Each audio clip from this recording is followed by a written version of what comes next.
네, 현재 시각 8시 24분 향해 갑니다. 지금 보고 계신 머니쇼 유튜브 그리고 SBS 비즈앱에서 실시간으로 시청 가능하니까요. 많은 시청 부탁드립니다. 그리고 다양한 정보 원하시는 분들은 카카오톡 채널에서 표준 검색하셔서 친구 추가하시면 다양한 정보 확인해 보실 수 있으니까요. 참고해 보시기 바랍니다. 자, 어제 국내 증시 이제 휴장이었고 오늘 10월달 첫 거래를 앞두고 있는 상황에서 체크해봐야 될 여러 가지 이슈들이 많은 것 같습니다. 오늘 함께해 주실 분 모셔보도록 하죠. 유한타증권 유동훈 본부장님 함께합니다. 어서 오세요. 안녕하십니까. 네, 오늘 10월달 첫 거래를 앞두는 상황에서 뭐 지금 뉴욕 증시 쪽에서는 제조업 지표에다가 구인이직 보고서 나왔고 여기에다가 중동의 지정학적 리스크도 더해지고 있는 상황에서 또 미국 동부 쪽에서는 파업 소식까지 체크해봐야 될 내용들 한두 가지가 아닌데 하나씩 좀 체크를 해보죠. 일단 지표 자체는 좀 혼조세였죠. 네, 자 미국 지수 보시면은 지난주 월요일 날, 이번 주 월요일 날 상승을 했었지만 또 화요일 날 장에서 제법 많이 빠졌습니다. 다우존스가 0.4% 빠졌었고 S&P 500이 0.9%, 나스닥이 1.5%, 그리고 중소형주 러셀 2000도 1.5% 제법 큰 폭의 하락을 보여줬었습니다. 아무래도 이렇게 하락이 나타나고 있는 가장 큰 이유는 지금 또다시 불거지고 있는 이 전쟁 우려. 네. 지금 이란이 미사일을 쏘았다. 뭐 이런 뉴스가 나왔었고 올해 들어서 직접적인 미사일 공격이 두 번째죠. 뭐 다행히 중간에 가로채긴 했습니다만. 그렇습니다만 어쨌든 그러면서 이제 또 이스라엘 쪽에서는 후회하게 될 거다. 뭐 이렇게 얘기를 하고 있고요. 이런 모습들이 유가의 급등까지도 가지고 왔었어요. 유가를 보시면은 거의 뭐 5% 가까이 올랐다가 결국은 한 3.8% 정도 상승하는 모습을 보여줬었습니다. 이런 요소들이 시장의 변동성을 이야기를 하게 됩니다.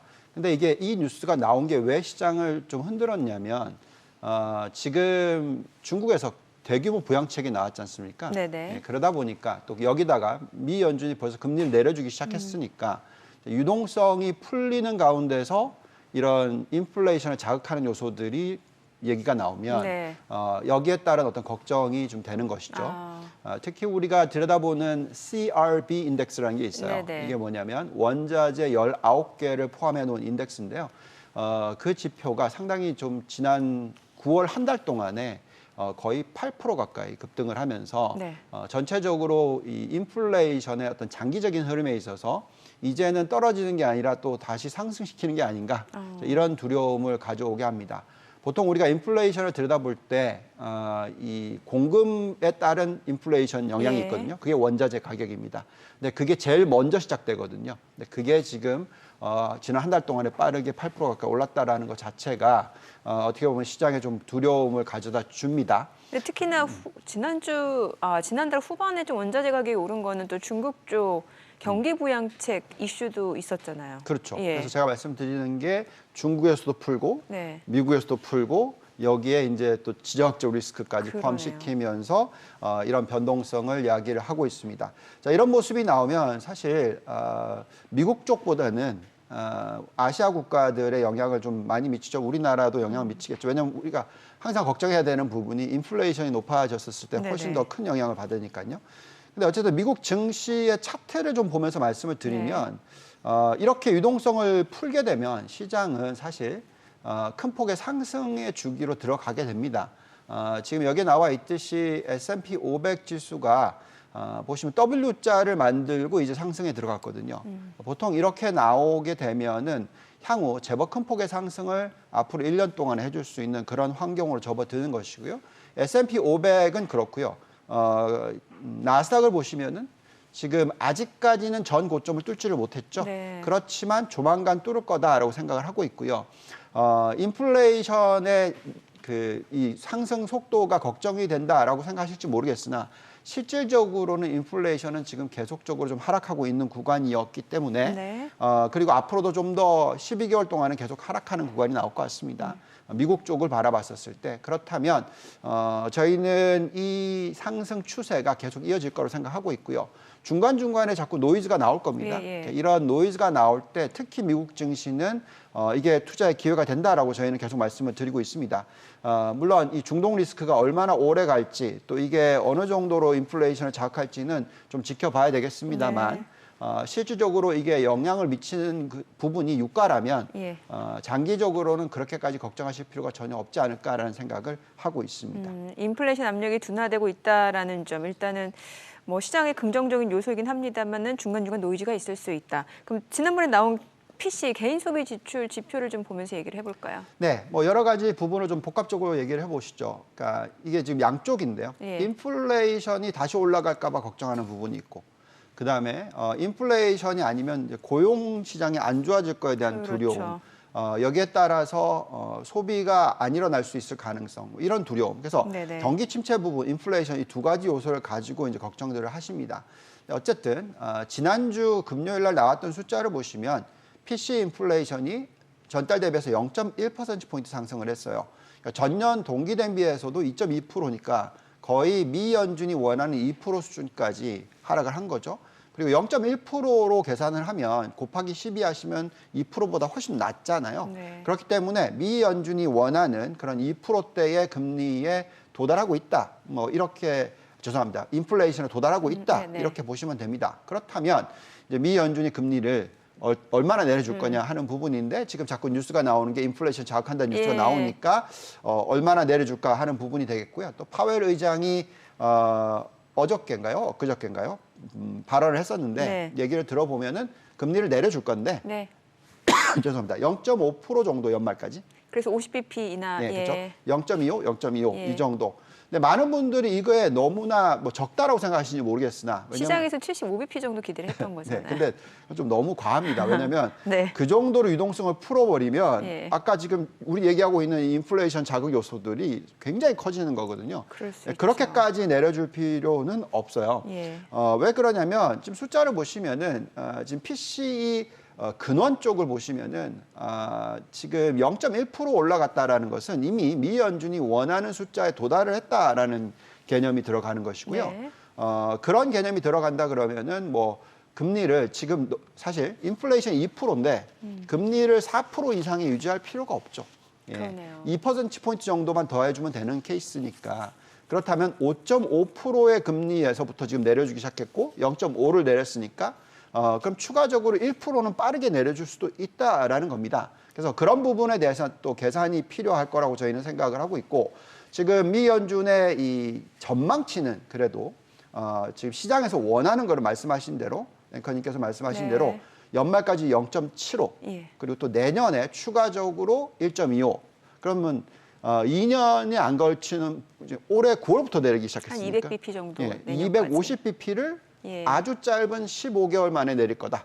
뭐 이렇게 지금 예측하는 것은 좀 과합니다. 예. 그거는 조금 보면은 너무 인플레이션 쪽이 아니라 경기 침체에 대한 초점이 맞춰질 수가 있어요. 매번 만날 때마다 뭐 예를 들어서 25bp 내린다라고 계산하시면 8번 만나니까 2%거든요. 그렇죠. 그래서 1년 동안에 2% 내려주는 거는 아주 뭐 안정적인 어떤 흐름인데 이런 빅 스텝을 자꾸 한다라는 것은 만약에 하게 되면 그거는 시장이 받아들이기에 그럼 경기 침체가 정말 제대로 일어나는 거 아니냐 이렇게 두려워할 수가 있다라는 것이죠. 그래서 저희는 그런 경기 침체에 대한 두려움이 좀 덜하긴 하지만 그래도 지금 많은 분들께서 걱정을 하십니다. 근데 저희는 이 테이블이 굉장히 중요한데요.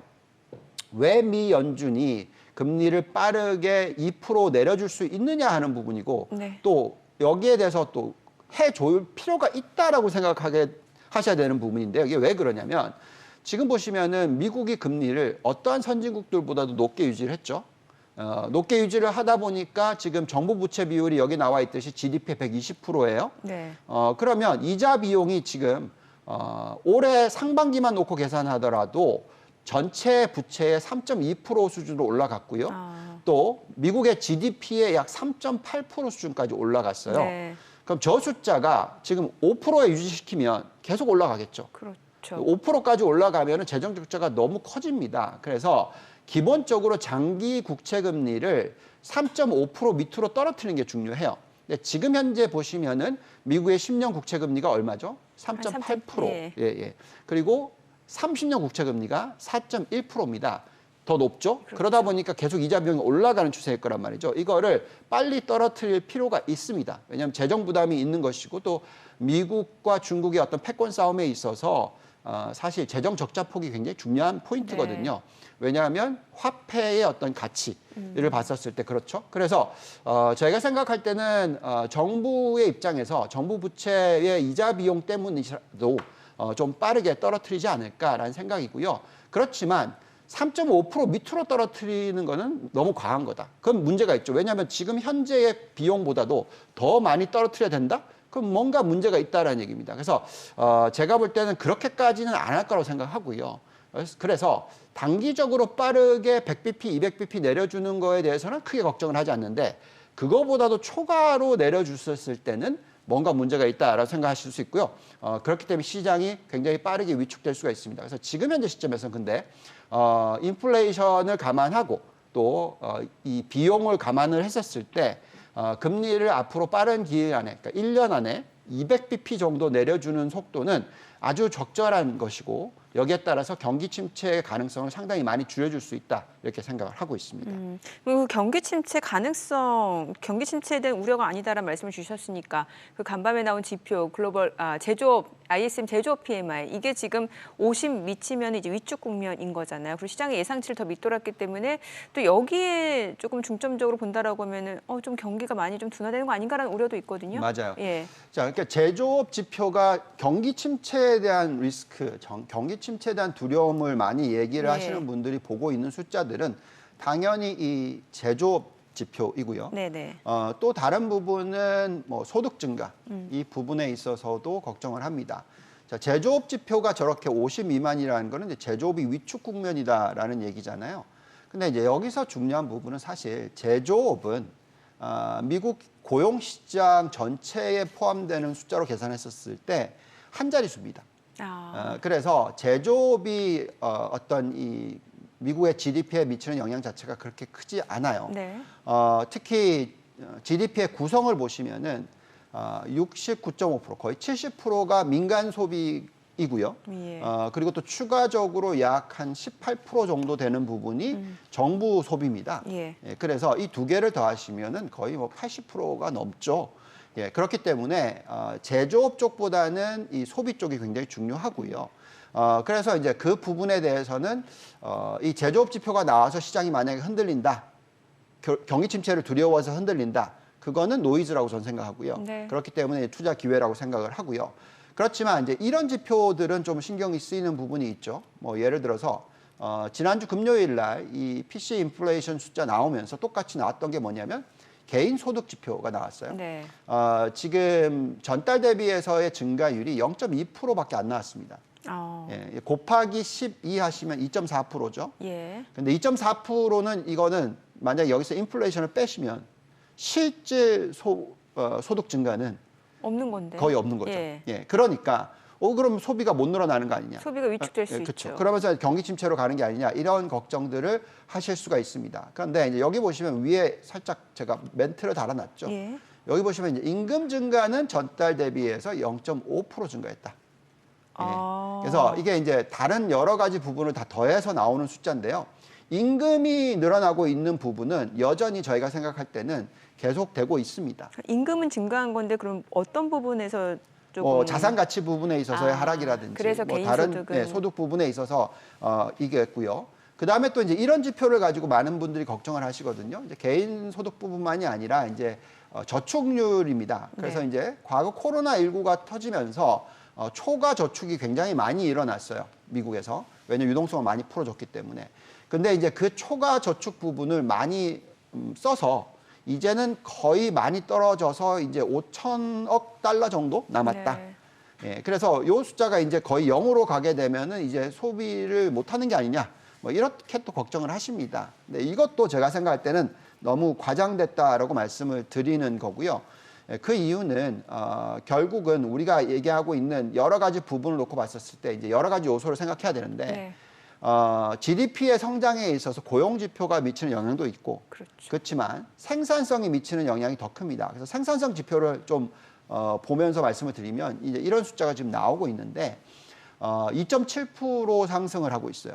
그러니까 이 정도로 상승을 한다라는 것은 미 연준에서도 계산을 해봤는데 네. 이 생산성이 늘어나는 속도가 연간 단위로 0.1%에서 많으면 1%까지 영향을 미친다. 이건 뭐냐면 그만큼 인플레이션을 떨어뜨려 주는 효과이고요.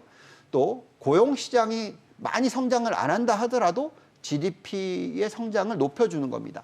그래서 생산성이 항상 일어나기 때문에 아까 시작할 때 뉴스 쭉 보시면 지금 항만 노조, 그렇죠. 미국 파업, 동부 걸프 연합 이렇게 얘기를 하잖아요. 예. 근데 거기서 보시면 이제 이렇게 들고 있는 내용을 보고 있으면, 그러니까 기계가 필요 없다, 뭐 이런 얘기입니다. 그래서 뭐냐면 AI가 도입이 빠르게 되고 또 이렇게 예. 생산성 지표가 이렇게 빨리 올라가잖아요.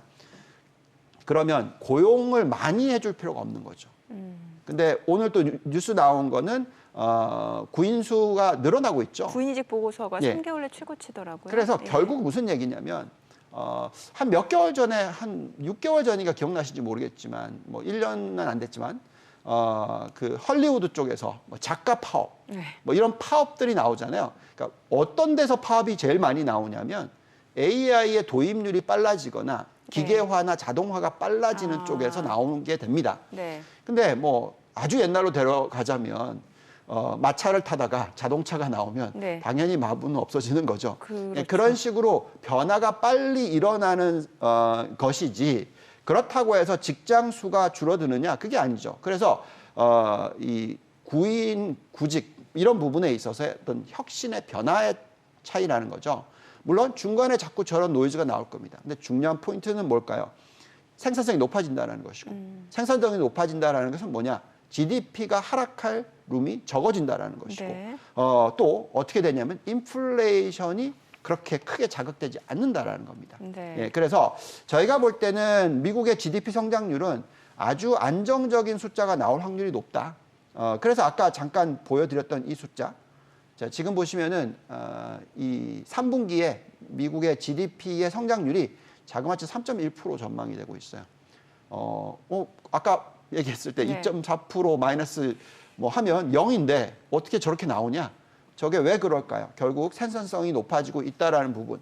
그리고 또 고용은 정말 중요한 그런 업종에서는 고용이 계속 일어나고 있다. 예. 이렇게 보시면 될 것 같습니다. 결국에는 뭐 미국은 경기 침체도 크게 걱정할 상황이 아닌 거고 또 사실 이제 제롬 파월 연준 의장은 고용 시장이 좀 둔화될 것을 우려해서 금리 인하했다라고 했는데 뭐 이번에 구인직 보고서 보니까 그렇게 또 우려할 만한 상황도 아닌 것 같고 물론 이제 주말에 나오는 이제 고용 보고서도 봐야겠습니다만. 네, 예. 맞아요. 그러니까 실업 청구권자 수도 보시면 예. 예상보다 덜 나오고요. 예. 그만큼 지금 GDP 성장률이 예상치를 계속 상회를 하고 있어요. 아까 보여드렸듯이 이 아틀란타 연은의 3분기 전망치가 네. 3.1%고 전년 동기 대비해서 2.7%나 되거든요. 이 숫자는 정말 뭐 전 세계에서 가장 큰 경제가 예. 저렇게 성장을 하고 있다. 그만큼 이 AI의 발전 속도나 생산성 향상이 미국에서는 정말 놀라울 정도로 일어나고 있다라고 저희는 판단을 하고 있고요. 또 여기 보시면 이게 뉴욕 연준의 또 GDP 예상치인데 저 빨간 선 보십시오. 정말 빨리 올라가고 있죠. 그래서 이게 또 3분기가 3%대라고 좀 예측이 되고 있어요. 그래서 미국의 경제 성장률은 저는 2%대 나올 확률보다는 네. 3%대 나올 확률이 더 높다. 심지어. 그만큼 그게 생산성이 높아지면서 나타나는 현상이다. 그러면 생산성이 높아지면서 나타나는 현상이라면 인플레이션을 덜 자극한다. 네. 예, 왜냐하면 고용 시장이 막 핫한 게 아니거든요. 예. 요즘 보시면은 뭐 매그니피센트 세븐 기업들이라든지 예. 대형 기업들이 자꾸 직원 수를 자른다라는 얘기가 나오죠. 또 지금 이런 파업이 일어나는 이유가 뭐겠습니까? 그만큼 고용 시장에 있어서 네. 고용을 막 많이 하지 않아요. 굉장히 생산성 위주의 고용을 합니다. 예, 그렇다 보니까 GDP 성장률은 튼튼한데 고용에 올라가면 그렇게 높진 않고 이런 부분의 어떤 이 격차라는 것이죠. 그렇지만 그것이 실질적으로 기업의 이익으로 계산하시면 상당히 좋은 것이고요. 그 기업의 이익이 좋다라는 것은 무슨 말이죠? 그만큼 주가는 좋을 것이다라는 것이죠. 네. 뭐 그래도 단기적으로는 지금 이제 미국 동부 걸프 연안 그 한국 노동자들 파업 소식이 지금 47년 만이다 보니까는 분명히 좀 물가를 자극할 만한 요소는 될 것 같거든요. 공급망 이슈가 다시 또 시장에서는 좀 나올 것 같고 이것도 좀 봐야 되지는 않을까요? 이거는 네. 어떨까요? 자, 이제 우리가 이렇게 예. 보셔야 됩니다. 이제 물가 상승이라는 부분에 있어서 예. 이제 물가라는 것은 이제 두 가지 요소로서 영향을 미치는데 이제 원자재 가격의 상승에 따른 공급에 따른 이 물가 상승이고요. 그게 이제 비용이 늘어나는 네. 겁니다. 그리고 더 중요한 것이고 더 큰 부분은 뭘까요? 예를 들어서 미국으로 계산하시죠. 아까도 말씀을 드렸지만 제조업 비중이 작고 소비가 높다라고 얘기했잖아요. 그러니까 소비가 높다라는 것은 원자재 가격의 상승 부분보다도 실질적으로 서비스라든지 네. 이 마지막 물품에 이제 나가는 가격이 높아진다라는 거잖아요. 그거는 무엇에서 의해서 결정이 되냐면 소비에 의해서 결정이 됩니다. 그러니까 수요죠. 그래서 디맨드 풀 인플레이션이라고 해서 수요가 많이 급등을 했었을 때 나타나는 현상인데 지금 우리가 자꾸 얘기하는 게 고용 시장이 그렇게 엄청나게 뜨거워지는 게 아니라 지금 네. 식고 있잖아요. 예. 물론 너무너무 많이 식어서 경기 침체로 가는 건 아니지만 그렇다라는 것은 인플레이션을 자극하는 요소 중에서 아주 큰 부분은 여전히 인플레이션이 떨어지고 있다는 거죠. 예, 그래서 예를 들어서 100으로 놓고 보면 원자재 쪽이 20이라면 네. 나머지가 80인데 이 80 부분이 이 고용과 생산성에 의해서 결정이 되는 부분이라고 생각하신다면 소비자 물가 지수는 미국은 계속해서 떨어질 거다. 얼마까지 떨어질 거냐? 저희가 판단할 때는 2%대 초반까지는 떨어진다. 그러면 지금 근원 PC 인플레이션이 전년 동기 대비해서 이번에 나온 숫자가 2.7%입니다. 네. 그러면 이 숫자가 2%대까지 떨어질 때까지는 계속 하락 추세다. 하락 추세일 때는 저희는 주식시장에 대해서 크게 걱정을 하지 않으셔도 된다고 말씀을 드리고요. 골디락스 구간이라고 보시는 거예요? 그렇죠. 근데 대신에 그렇다고 하더라도 예. 금리가 너무 많이 빠르게 떨어질 거라고 생각하시지는 말라라고 말씀을 드립니다. 그 부분을 무엇으로 봐야 되냐면 이 10년 만기 국채 금리의 추세를 보시면은 네. 보시면 금리를 이렇게 빨리 떨어뜨리는 것처럼 얘기하고 있는데 금리가 빠르게 훅 떨어졌다가 계속 떨어지는 게 아니고 그렇죠. 예, 지금 3.7에서 멈췄다가 올라갔다가 하면서 이제 예. 옆으로 기는 모습이 나오잖아요. 그러니까 저희의 판단은 미국의 장기 국채 금리는 장기적으로 3%에서 3.75% 정도 사이에서 계속 유지가 될 것 같다. 그 이유는 왜?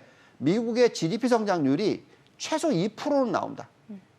예, 여기에 추가적인 금리가 조금씩 더해지는 거. 즉 인플레이션도 2%가 나오면 네. 여기에 1% 정도는 더해줘야 된다. 이렇게 말씀을 드리는 겁니다. 그래서 GDP 성장률이 저렇게 높게 나오는데 금리를 너무 많이 내려줘 버리면 지금 앵커님이 걱정하시는 예, 예. 이 인플레이션을 자극하는 요소들이 굉장히 많이 영향을 받게 되니까 네. 적절한 수준의 어떤 금리가 중요하다. 그래서 우리는 지금 장기적으로서 미국의 금리가 3에서 4% 사이 또는 3에서 3.75% 사이 정도의 장기 금리가 만들어질 거다. 그렇다면 여기에 맞춘 어떤 적절한 투자 전략이 필요하다. 이렇게 말씀을 드리고 있습니다. 그럼 말씀해 주신 내용을 요약해 보면은 경기 침체도 우려할 만한 상황이 아니고 여기에다가 뭐 인플레이션 압력도 완화되는 기조고 고용 시장도 너무 그렇게 둔화되지 않는 정도까지. 그러면은 지금 S&P 500만 놓고 봤을 때 분기별로 4분기 연속 상승이란 말이죠. 그렇죠. 예. 그럼 조금 더 계속해서 올라갈 수 있다라고 봐도 되는 거예요. 네. 그런데 이제 뭐 우리가 그냥 무조건 막 올라간다 예, 예. 이렇게는 말을 못하지만 예. 사실 제가 걱정했던 부분은 우리가 이제 단어를 쓰는 게 있는데요. 멜탑이라고 해서 거품 장세라고 네. 얘기합니다. 그러니까 거품 장세가 나왔던 시기를 기억하시면 1998년 10월 달부터 시작해서 2000년 3월 달까지 흔히 증시의 멜탑이라고 해서 막 계속 폭등, 그러니까 네네. 폭락장에 반대되는 건데요. 그러니까 왜 그렇게 나왔었냐면 그때 아시아의 금융 위기가 지나가면서 모든 아시아 국가들이 금리를 내려줬어요. 예. 여기에 유동성을 많이 풀었습니다. 그게 중국, 일본, 우리나라 그리고 네. 그때만 하더라도 신흥국 타이거라고 해서 우리나라 이외에 말레이시아, 인도네시아 등등 모든 국가들이 금리를 내려주는 가운데서 여기서 가장 큰 국가인 미국이 0.75%의 금리를 급격하게 내렸어요. 이게 같이 맞물리면서 이게 어떻게 연결됐냐면 지금 앵커님이 걱정하시는 그 부분입니다. 이렇게 금리를 확 내려주면 유동성이 네, 풀리잖아요. 그렇죠. 그 돈이 어디를 가잖아요. 예. 근데 그게 어디로 갔냐면 설비 투자에 왕창 들어갔어요. 어디 설비 투자에 들어갔었냐면 인터넷에 대한 설비 투자에 엄청나게 들어갔습니다. 그러면서 그 시장의 고용이 또 엄청나게 뜨거워졌어요.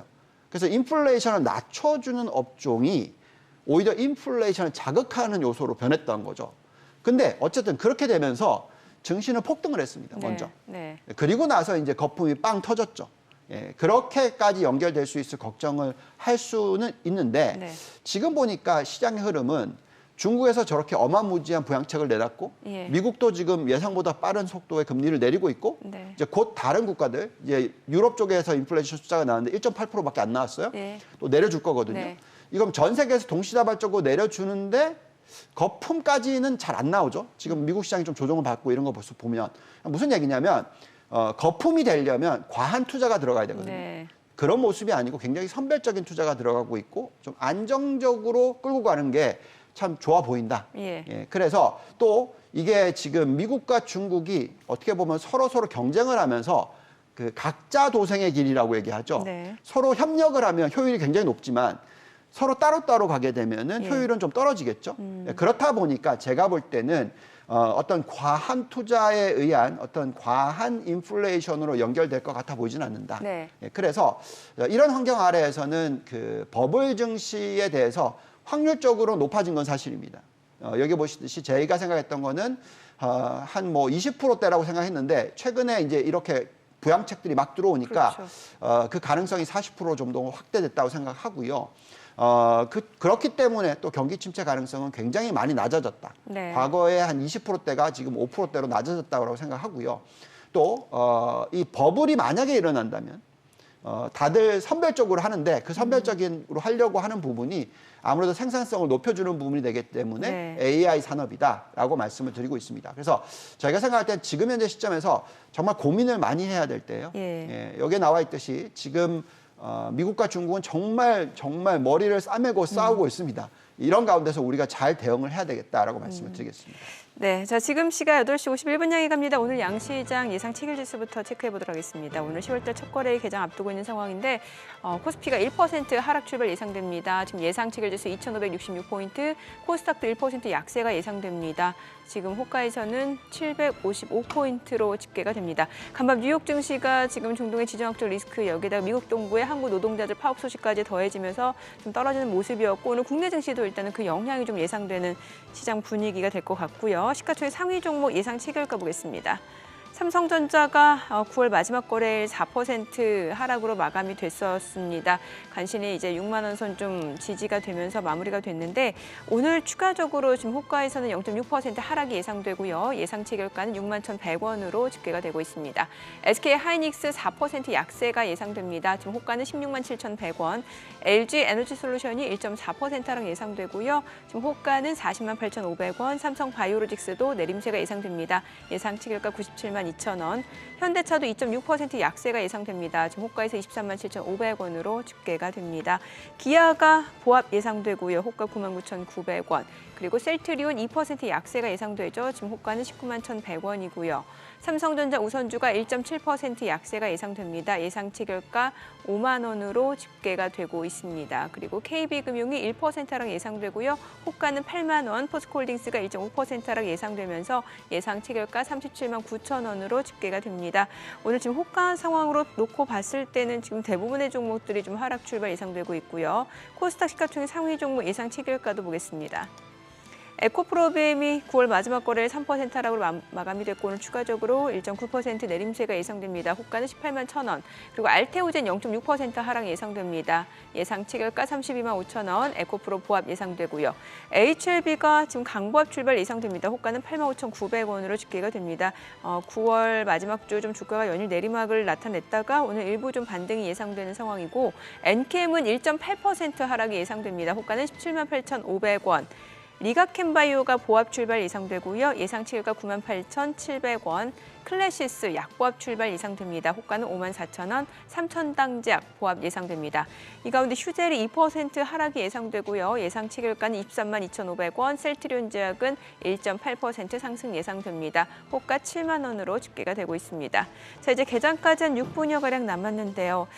일단 오늘 국내 증시 좀 하락 출발 예상이 되는데 10월 달 전반적으로 국내 증시 흐름은 어떻게 전망해 볼 수 있을까요? 사실 미국은 뭐 경기도 그렇고 지금 증시도 그렇고 사실 괜찮잖아요. 근데 국내 증시는 영 힘을 쓰지 못하고 있는 상황이거든요. 네. 자, 우선 다행인 거는 네. 큰 그림으로 놓고 보면 그림, 예. 이 차트를 하나 띄워주시면 글로벌 머니 서플라이라고 해서요. 네. 유동성이 얼마나 풀리고 있느냐 하는 부분이에요. 차트 보기 좋죠. 올라가고 올라가네요. 있어요. 예. 그래서 그러니까 큰 그림으로 놓고 보면 한국 시장도 예. 올라야 됩니다. 예. 왜냐하면 지금 수출 숫자 호조죠. 네. 정말 많은 부분들이 좋아요. 그렇기 때문에 미국이나 글로벌 시장의 자금이 한국으로 들어와야 되겠죠. 그리고 또 원화도 절상의 구도니까 들어와야 되겠죠. 근데 이제 안타까운 거는 외국인들 팔고 나가고 있단 말이죠. 이 부분을 잘 모르겠어요. 저도 솔직히 말씀드리면. 아, 외국인들이 왜 이렇게 팔고 나가는지. 왜 팔고 나가는지는 압니다. 무슨 얘기냐? 예. 이게 우리나라든 어떤 그 우리가 흔히 얘기하는 시클리컬 시장, 그러니까 예. 이 경기 민감 국가들은 경기 사이클에 따라서 투자를 하는데 이 경기 사이클에 있어서 지금이 투자를 하는 시기는 맞는데 또 다른 국가에 투자할 수 있는 거거든요. 그렇죠. 그렇다 보니까 지금 중국이 저렇게 부양책을 확 내놓으니까 오랜만에 지금 바뀌고 있단 말이죠. 자금 글로 가고 있고. 굉장히 좋아요. 그리고 또 일본도 지금 뭐 네. 계속 부양책 얘기하고 있으니까 뭐 그런 부분. 그리고 또 유럽도 이제 금리 내려줄 거고. 예, 그러니까 그렇다 보니까 전체적으로 지금 한국이 좀 어려운 부분이 있죠. 게다가 지금 왜 그런지 모르겠지만 공교롭게도 너도 나도 지금 삼성전자를 공격을 하고 있단 말이죠. 예, 지금 뭐 다 지금 뭐 예. 네, 예. 주가를 낮추고 있단 말이죠. 네네. 근데 우리나라 증시의 가장 큰 종목이 삼성전자인데 그렇죠. 예, 그렇다 보니까 그 부분에 있어서는 저희가 뭐라고 얘기를 하기가 참 어렵습니다. 네네. 그렇지만 어쨌든 글로벌 시장의 흐름은 좋을 거다. 예. 10월 달이 좀 변동성이 있을 수는 있지만 또 대선을 앞두고 있어서 변동성은 있을 수 있지만 이렇게 유동성이 풀리고 있다라는 부분은 충분히 좋은 모습이다라고 말씀을 드리겠고요. 또 장기적으로 저희가 이제 들여다보는 내용을 좀 말씀을 드리면 네. 지금 이 10월 달 죄송합니다. 단기적으로 들여다보는 부분을 보시면 10월 달, 11월 달, 12월 달이 미국 증시가 1%, 1.5%, 1.3% 상승을 하고요. 평균적으로 1964년 이후에 그리고 확률적으로 60%, 68%, 72% 이렇게 지금 점점 시간이 지나갈수록 특히 12월 달에는 엄청나게 큰 폭으로 올라갈 수 있지 않을까 이렇게 생각이 들잖아요. 네. 선거도 있고 그러다 보니까 한국 시장도 그러면 영향을 그렇게 받겠죠. 그래서 지금 10월 달은 좀 변동성이 있을 수 있을 때는 네. 우리나라 시장도 변동성이 계속 일었을 수 있지만 11월, 12월이 되면은 제법 상승을 해줄 수 있는 그런 구간이 들어오지 않을까 이렇게 저희는 판단을 하고 있습니다. 오히려 연말로 갈수록 좀 국내 증시 좀 방향이 잡힐 수 있다 이렇게 보시는 거네요. 네. 그러면 지금 아시아 증시 말씀 주셨는데 일본 증시 뭐 최근에 이제 새 총리 지명이 됐죠. 이시바 시게루. 그리고 이제 중국 같은 경우는 이제 대규모 뭐 통화 정책도 그렇고 재정적으로도 그렇고 지금 대규모 경기 부양책을 내놨단 말이죠. 네. 그러면은 사실 외국인 입장에서는 국내 증시가 상대적으로 좀 덜 매력적으로 보일 수도 있을 것 같다는 생각이 들거든요. 네, 그게 제일 안타까운 부분입니다. 네, 그래서 그 그렇군요. 외국인들이 팔고 나갈 때 시장이 상승하려면 이제 예. 국내의 기반이 튼튼해야 된다라는 건데 지금 현재의 국내의 그 자금 흐름 자체가 그렇게 매력이 있어 보이지 않죠. 뭐 여전히 지금 아직까지는 시장의 방향성에 대해서 좀 의구심이 참 많은 상황입니다. 예. 그래서 우리나라 시장의 변동성이 충분히 있을 수 있다라고 저희는 생각을 하고 있어요. 그렇지만 뭐 다행스럽다고 얘기해드리는 부분은 또 다시 말씀을 드립니다만 네네. 미국의 경기라는 부분이라든지 경기 서프라이즈 인덱스 보시면은 이제 빠르게 지금 회복하는 그런 모습이 나오고 있고 또 전체적으로는 글로벌 경기가 앞으로 안정적일 거다라고 나오고 있고 그러면 우리나라의 수출 숫자는 계속 좋게 나올 거고요. 네. 그래서 지금은 상대적으로 좀 변동성이 있을 수 있으나 월말로 갈수록 또 올해 연말로 갈수록 제가 볼 때는 한국 증시도 어느 정도 좀 탄력을 받을 수 있는 그런 환경이 될 수 있지 않을까라는 네. 기대는 가져보고 있습니다. 여기서 가장 중요한 포인트는 미국 증시가 급락하지 않아야죠. 그렇죠. 그래서 이따가 이제 9시 지나고 나서 네. 미국 시장이 얼마나 올라갈 수 있을지 보고 있으시면 상승 여력에 대해서. 그러면 충분히 저희가 생각할 때는 한국 시장도 그래도 쫓아는 갈 거다. 네네. 이렇게 말씀을 드릴 수 있을 것 같습니다. 그 반도체 섹터 좀 여쭤볼게요. 뭐 모건 스탠리에서 반도체 업황에 대해서 좀 부정적인 전망을 내놓은 이후에 마이크론 실적은 또 좋았단 말이죠. 네. 근데 삼성전자, SK하이닉스는 흐름이 좀 아쉬워요. 아쉽죠? 예. 자, 이게 잘 생각해 보시면 이제 HBM이라고 얘기하는 부분에 있어서 삼성전자, SK하이닉스 그리고 마이크론 그리고 또 반도체 전체로 놓고 봤었을 때 메모리 쪽은 네. 당연히 1등이 삼성전자, 2등이 SK하이닉스, 마이크론 네. 3등. 근데 이제 두 개, 우리나라 회사를 두 개를 더하면 7, 80%. 마이크론은 별로 크지 않잖아요. 예. 근데 이제 문제는 HBM만 놓고 보면 아무래도 지금 삼성전자가 아직까지도 그 비중이 아주 물론 전체로 보면 큰데 예. 엔비디아와 연결되어 있는 부분은 그렇게 크지 않단 말이죠. 그래서 지금 SK 하이닉스가 훨씬 더 시장 점유율이 높아요. 그렇죠. 근데 그 두 개를 더했었을 때 마이크론이 올라갈 수 있는 룸이 더 많지 않냐? 시장이 그렇게 보는 겁니다. 네. 게다가 마이크론 미국 회사잖아. 그러니 미국은 요즘에 보면 인텔도 뭐 지원한다더라, 뭐 계속 지원한다더라 이런 인텔 거죠. 인수설도 있고. 예, 그래서 이런 부분이 시장의 변동성을 이야기합니다. 그렇지만 이 산업이 굉장히 캐피털 인텐시브, 그러니까 자본이 많이 들어가는 시장이에요. 네. 그래서 그 시장 점유율을 그렇게 빠르게 끌어올리는 걸 단기적으로 할 수 있기에는 조금 무리가 있습니다. 그래서 어느 정도 시간적 여유가 좀 있기는 하다라고 생각을 하는데요. 그래도 제가 생각할 때는 미국 쪽에 대한 관심이 더 많을 거다라고는 말씀드릴 수 있을 것 같습니다. 알겠습니다. 오늘 국내 증시 흐름 확인해 보죠. 개장합니다.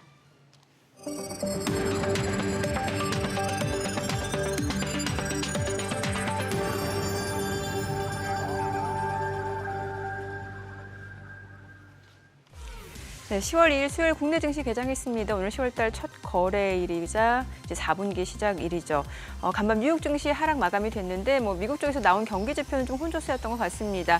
ISM 제조업 PMI는 여전히 위축 국면이다라는 측면, 경기 둔화를 시사하는 부분이겠죠.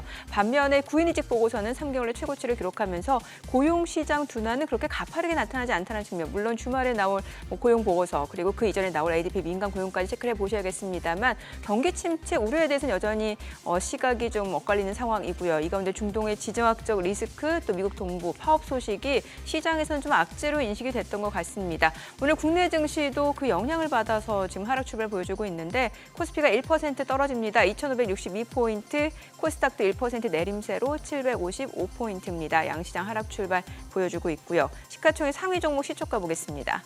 삼성전자가 1% 넘게 떨어집니다. 6만 500원 선에서 움직임 이어지고 있고 사흘 연속 하락세인데 글쎄 오늘 또 6만 원 선 지지 여부 좀 보셔야 될 것 같네요. SK하이닉스가 1.6% 떨어집니다. 17만 1,800원, 17만 2천 원 선 움직임, 2거래일 연속 하락세가 이어지고 있고 지난 9월 이제 마지막 거래 같은 경우 기관 쪽에서 좀 물량도 많이 나오는 상황이었고요. 글쎄 오늘 외국인의 매매 포지션 좀 체크해 보시는 게 좋을 것 같습니다. LG 에너지솔루션이 보합이고요. 삼성 바이오로직스가 0.2% 떨어집니다. 97만 5천 원.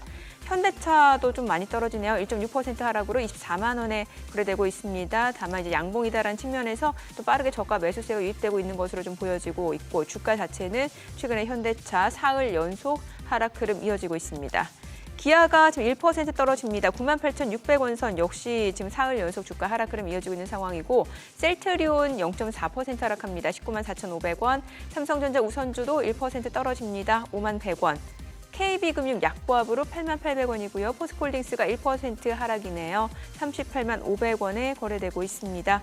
오늘 시가총액 상위 종목 내에서는 지금 대부분의 종목들이 좀 하락 흐름 이어지고 있는 상황이고 간밤에 유가가 좀 많이 올랐습니다. 이란의 이스라엘 직접적인 미사일 공격 소식 올해 들어서 두 번째죠. 유가가 좀 상승하는 모습이었고요. 그에 따라 지금 S오일을 비롯해서 정유주들이 좀 강세를 보여주고 있는 상황입니다. 지금 S오일 같은 경우는 현재 주가 0.98%, 1% 이상 올라갑니다. 61,800원이고 GS도 소폭 상승으로 42,650원.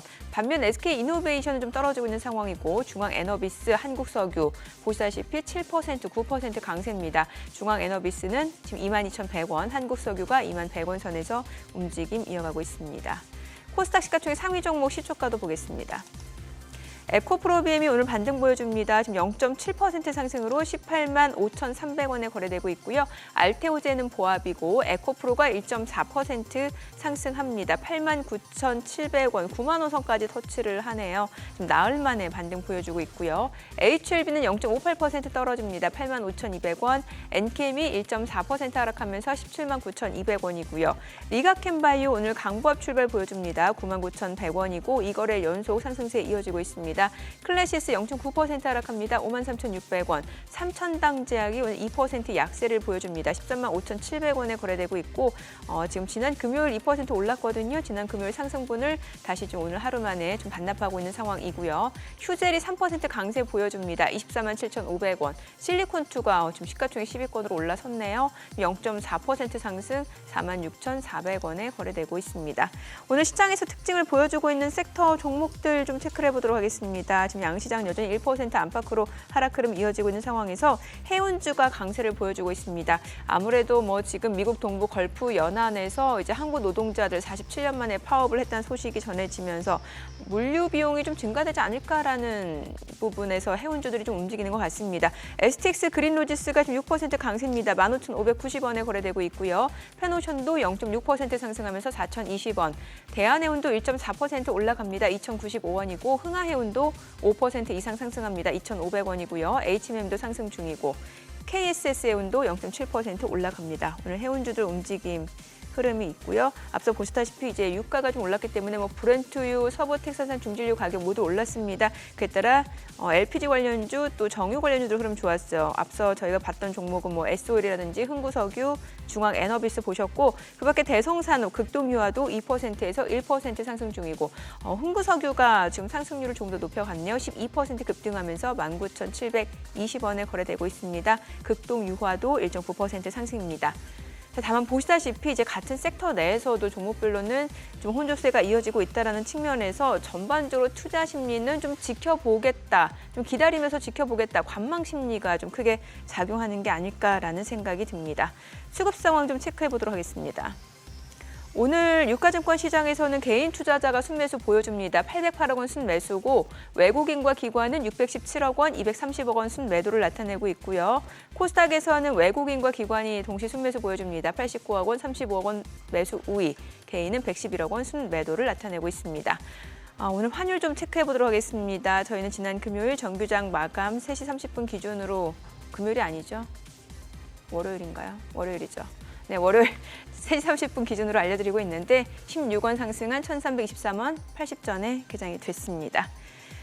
오늘 시장이 뭐 일단 단기적으로는 조금 좀 지켜보겠다라는 심리가 있는 것 같다는 생각이 드네요. 어떻게 보시나요? 네, 자 우선 우리가 말씀드리고 싶은 부분은 미국 증시는 괜찮을 것 같아요. 그리고 근데 이제 거품으로 가느냐 아니면 안정적인 상승을 하느냐 하는 부분에 있어서는 안정적인 상승을 할 확률과 그 거품으로 갈 확률이 반반 정도 된다. 근데 안정적으로 갈 확률이 조금 더 높지 않을까 이 정도로 보고 있고요. 그만큼 미국 정부라든지 전체적인 기업들의 어떤 이 방향성 자체가 상당히 골디락스를 만들어내려고 하는 노력이 지금 나오고 있다고 저희는 판단합니다. 네. 그래서 미국의 지금 S&P 500의 이 자기자본 이익률이라고 해서 ROE 숫자를 보시면은 금융주가 좀 어려울 뿐이지 금융주를 제외하고 나면 역대 최고의 이 자기자본 이익률을 자랑하고 있습니다. 네. 보시면 23.6%이고요. 빠지던 모습이 이제 다시 상승을 하고 있는 구간이다라는 게 굉장히 중요합니다. 그래서 이 숫자와 여기다 플러스 뭐가 생기고 있죠? 금리를 떨어뜨려주고 있잖아요. 그래서 미국의 적정 가치가 올라가고 있어요. 그래서 보시면 S&P 500이 연말까지 어느 정도까지 상승할 수 있느냐라고 저희가 분석을 해봤었을 때 낮게는 5,900 정도, 높게는 6,100 정도까지 이렇게 보고 있습니다. 근데 이제 중요한 부분은 그렇다 하더라도 이거는 얼마나 올라가는 거죠? 3% 어제 빠진 거 더하면 5% 미만이란 말이죠. 3개월 동안에 5%가 상당히 높은 숫자인데도 불구하고 많은 분들이 생각하기에 그렇게 높지 않은 거 아니냐 뭐 이렇게 생각하실 겁니다. 네. 예, 그래서 한국의 상대적인 어떤 매력도에 대해서 많이들 걱정하실 수 있다라고 생각이 들고요. 근데 이제 좋은 부분은 연말까지는 우리나라 시장이 변동성이 있을 수 있지만 미국을 내년까지로 보시면 이런 숫자가 나오거든요. 내년 연말까지는 7,000포인트 돌파할 거다. 많이 올라가면 7,100포인트. 그러니까 지금 지수 대비해서 25% 이상 상승한다. 이렇게 생각을 하신다면 우리나라 증시가 사실 미국의 영향을 많이 받죠. 그래서 중국보다도 더 많이 받는다고 생각합니다. 그래서 어느 정도의 그 긍정적인 요소로 작용할 거다고 생각하고요. 더 중요한 거는 S&P 500이 아니죠. 나스닥? 나스닥이죠. 나스닥은 연말까지 10%. 예. 더 상승 여력이 있네요. 더 높고 2만까지도 보고 있고 그다음에 내년 말까지 보면 2만 4천이니까 33%. 와. 예. 그래서 기본적으로 저희가 봤었을 때 만약에 삼성전자가 쫓아갈 수 있었다면 이렇게 될 텐데 아쉽네요. 예, 그게 아쉬운 부분이라고 말씀을 드리겠고 네. 자, 지금은 정말 중요한 시기입니다. 왜냐하면 옛날에는 미국, 중국, 일본, 아시아 국가들 전부 다 네. 유럽까지 해서 엄청난 부양책이 같이 들어왔거든요. 예, 이럴 때는 괜찮았는데 네네. 지금은 아까도 말씀드렸지만 중국과 미국이 계속 다투고 있단 말이죠. 그렇죠. 이런 가운데서 둘이서 같이 지금 부양책을 내놓고 있어요. 예. 저희의 판단에는 이 패권 싸움에서 미국이 이긴다. 이길 확률이 90% 이상이다. 아니 99% 이상이다 정도까지도 생각을 합니다. 그렇지만 중국 정부가 참 대응을 잘하거든요. 예, 그래서 중국 정부의 이런 정책들을 잘 보면서 우리가 어떻게 대응해야 될지를 고민하셔야 된다 말씀드리겠습니다. 그 중국 정부 정책을 좀 얘기해 주세요. 지금 화면에 네, 나와요. 통화 화면 정책, 나왔죠. 재정 정책. 예, 예. 이 부분에 있어서 우리가 좀 생각을 좀 해봅시다. 이제 진짜 중요한 부분인데요. 네. 여태까지 중국 정부는 제가 왜 중국 정부가 참 대응을 잘한다라고 느꼈던 게 뭐냐면 네. 우선 중국의 부동산 가격이 너무너무 높아요. 예, 그렇기 때문에 이 부동산에 대한 어떤 그 구조 조정을 해왔죠. 네. 그러면서 부동산 가격이 폭락하지 않았고요. 우리나라가 IMF를 경험했었을 때는 기억하시는지 모르겠지만 우리나라 부동산 가격이 30% 폭락했단 말이죠. 근데 중국은 충분히 30% 폭락을 할 수 있는 환경인데도 불구하고 네. 기본적으로 잘 컨트롤해서 얼마 빠졌냐면 10% 빠졌습니다. 2년 동안에. 물론 더 빠질 수도 있죠. 예. 그렇지만 여태까지 계속 천천히 부양책을 쓰면서 기다렸단 말이죠. 언제까지 기다렸냐? 미국이 금리를 내릴 때까지. 미국이 지금 0.5%를 딱 내렸죠, 9월 달에. 네네. 그러니까 내리고 나서 얼마 안 있어서 바로 센 걸 내놓는단 말이죠. 뭐 재정 정책까지. 예. 왜 그렇게 하냐면 자금이 중국으로 들어오게끔 하려고 하는 거죠. 예. 여태까지는 4년, 5년 내내 자금이 빠져나갔어요. FDI라고 해서 네. 직접 투자 금액이 마이너스 30%까지 갔단 그렇죠. 말이죠. 예. 예, 그리고 유동성을 안 풀었어요. 네. 예, 그러니까 계속해서 빠져나가는 모습이었지만 이제부터는 이렇게 풀잖아요. 그러면 정말 중요한 부분인데요. 여기 또 다음 부분을 말씀을 좀 넘겨주시면 중국의 은행들에 대해서 자본 확충을 해주겠다. 이거는 금액이 1,420억 달러라는 것은 원화로 190조 원이고요. 네. 보통 자본을 이렇게까지 확충을 해주면 자산 효과는 10배입니다. 왜냐하면 자본을 가지고 자산을 쓰는 거거든요. 네네. 근데 우리가 얘기하는 자기 자본 비율은 10%예요. 평균적으로. 예. 그러니까 10배를 더 쓸 수가 있는 거죠. 그렇게 되면은 이건 죄송합니다. 중국의 GDP의 7%가 넘는 규모입니다. 어마어마한데요. 네. 그러면 GDP 성장률이 지금 4, 5% 얘기하고 있잖아요. 예. 그럼 최소 그 정도의 영향을 미친다라는 거는 이 정책은 2년짜리라는 거죠. 최소. 예. 2년 정도는 영향을 미친다라는 겁니다. 그럼 그래서 부동산 경기도 좀 살아날 수 있는 거예요. 그렇죠. 그렇기 때문에 주가가 엄청나게 빠르게 반등을 했고요. 중국 증시 보시면은 3,100포인트, 예, 뭐 3,200포인트 그리고 어디까지 갈 수 있냐 놓고 봤었을 때는 여기까지도 갈 수 있다. 즉 2021년 고점, 예, 뭐 미국은 이미 그거 고점을 뚫었잖아요. 예, 그래서 그 정도까지 갈 수 있는 환경이 나올 수도 있다. 특히 더 중요한 것은 심천시장이죠. 심천시장이 금요일 날 거의 제 기억으로는 8%대 폭등을 했거든요. 예, 보시면은 올라갈 수 있는 여력이 40%대가 나온다. 40%대가 나온다. 요 정도입니다. 네. 근데 이제 여기서 이제 우리가 정말 잘해야 되는 거는 지난번에는 왜 이번에도 중국 투자하셨던 분들한테는 좀 탈출할 수 있는 기회가 될 그렇죠. 수 있다 이런 말씀 주셨잖아요. 그렇죠. 탈출할 수 있는 기회죠. 아. 근데 이제 이거를 시간적으로 시간차를 두면서 하셔야 됩니다. 예. 왜 그러냐면 이게 이제 중국이 쓰는 마지막 카드예요. 그럼 신규 진입은 하지 말란 얘기. 신규 진입이 아니고 이미 예. 우리나라는요. 예. 제가 볼 때는 중국에다 이미 투자를 너무 많이 해놓은 상황이기 네네. 때문에 계속 빠져나가는 상황이거든요. 그러니까 여기다 대놓고 또 다시 넣지 마시고 예. 그거는 언제든지 빠져나올 수 있는 금액을 빼셔야 되고 네네. 그러니까 예를 들어 자본시장에서 우리가 샀다 팔았다 할 수 있는 것들 네네네. 그러니까 주식이라든지 근데 중국에다가 부동산 사시면 못 빠져나오거든요. 그러니까 그런 거 말고 그래서 계속 말씀을 드립니다만 중국에 있어서는 앞으로 1년, 2년 동안에 이런 어떤 상승 곡선이 그려질 때 잘 빠져나오셔야 된다라고 말씀을 드리고요. 이 부분이 왜 중요하냐면 네. 미국하고 연결을 시켜서 보셔야 돼요. 그러니까 미국이 여태까지 중국을 그렇게까지 이제 이렇게 할 수 있는 부분은 요것 때문에 그렇습니다. 보십시오. 중국은 여전히 문제가 커요. 무슨 얘기냐? 가처분 소득 대비해서 가계부채 비율이 미국이 터졌을 때 숫자보다 더 높아졌어요. 그만큼 가계가 튼튼하지가 않아요. 현재 상황에서. 튼튼한 것처럼 보이거든요. 왜냐하면 지금 부동산 빨간색이 중국. 네. 예. 왜 그러냐면 부동산 가격이 많이 올라가 있기 때문에 그렇습니다. 네. 그래서 지금 개인들의 자산의 구성을 보시면 전체의 60% 이상이 부동산이고 예. 나머지 40%만 금융이란 말이죠. 근데 이 부동산 가격이 굉장히 흔히 말하는 뻥튀기가 돼 있어요. 엄청나게 높습니다. 그래서 그렇다 보니까 사실 부채 비율이 낮은 것 같지만 소득으로 계산하면 네. 이렇게 높아져 있단 말이죠.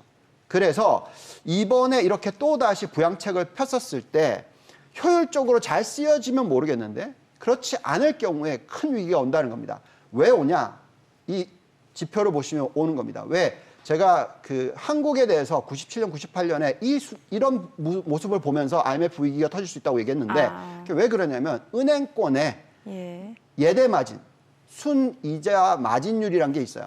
이게 무슨 얘기냐면 버퍼입니다. 버퍼. 뭐냐면 얼마나 내가 부실을 해결해낼 수 있는 능력이 있느냐는 건데요. 네. 저게 2.6%, 2.7%이던 게 이제는 1.5%다.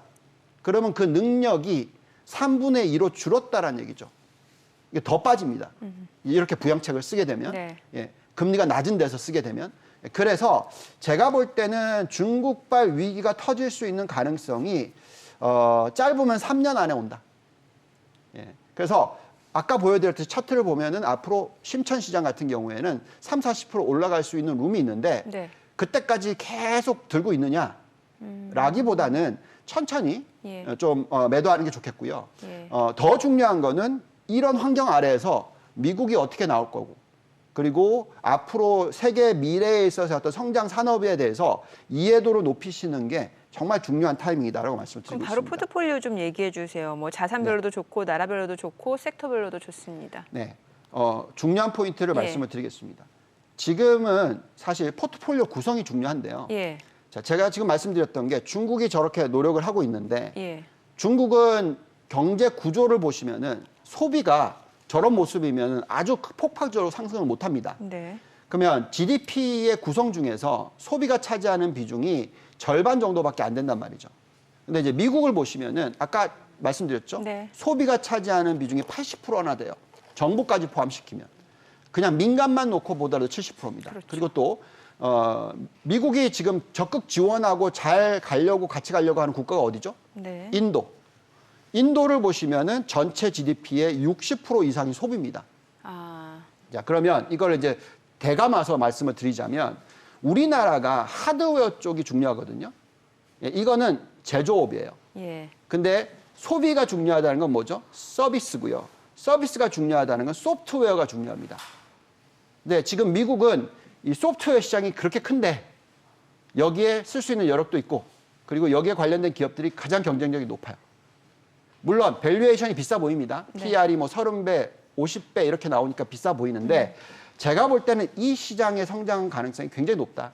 그래서 지금은 미국의 대표적인 IT 기업들을 투자를 하는데 그게 큰 기업이든 작은 기업이든 하드웨어와 소프트웨어를 잘 적절하게 가져가는 그게 예. 가장 대표적인 기업 지난 20년 동안이 애플입니다. 아. 그런 비슷한 모습으로서 어떤 회사들이 나올 거예요. 네. 그런 회사들을 찾아보시고 투자하시는 게 정말 중요한 타이밍이다라고 말씀을 드리겠습니다. 알겠습니다. 오늘 내용 잘 들었습니다. 고맙습니다. 감사합니다. 네, 오늘 들으신 내용과 관련해서 더 다양한 정보 원하시는 분들은 카카오톡 채널에서 크존 검색하셔서 친구 추가하시기 바랍니다. 최근 외국인 관심 있게 보는 리포트까지 확인해 보겠습니다.